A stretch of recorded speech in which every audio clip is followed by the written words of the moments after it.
ஆதி முதல் அந்த வரை அன்பு காட்டும் பெற்றோர்களுக்கும் வித்தை கற்றுக் கொடுக்கும் வித்தகர்களுக்கும் இங்கு கூடியிருக்கும் அனைவருக்கும் என் அன்னை தமிழின் வணக்கம்.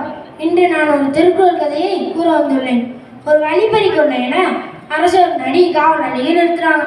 இப்போ அரசர் சொல்லிருக்கும் 5 வருடம் தண்ணி விழுந்து விழுந்து சிரிக்கான்.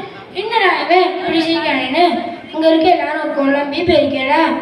அவன் சொல்கிறான், நான் சின்ன திருடன், எனக்கே 5 வருடம் தண்ணினா என்னை விட பெரிய திருடன் ஒருத்தர் இருக்கான்ல, எப்படியும் அவனுக்கு ஒரு 50 வருஷம் தண்டனை கொடுப்பீங்களா? அதை நினச்சி தான் சிரித்தேன். அப்படின்னோடனே அரசர் போக மாட்டேங்கிறது, இது உன்னோட பெரிய திருடன், யாரா அது அப்படிங்கிறனே அவன் சொல்கிறான், நீங்கள் தான் அப்படின்னோடனே அரசர் கேட்குறாரு, நானா? அவன் கூறுனா, ஆமாம் அரசே, நீங்கள் தான்.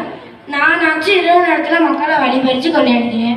எங்கள் பட்ட பகல்லே வரிங்கிற பேரில் பசியாக வர மக்கள்கிட்ட பொருளை பறிச்சவங்களை கொடுமை செய்கிறீங்களே, நீங்கள் தான் அந்த பெரிய திருடன் அப்படின்னோடனே அரசர் வெக்கம் தாங்காமல் தலை குடிச்சுன்னு.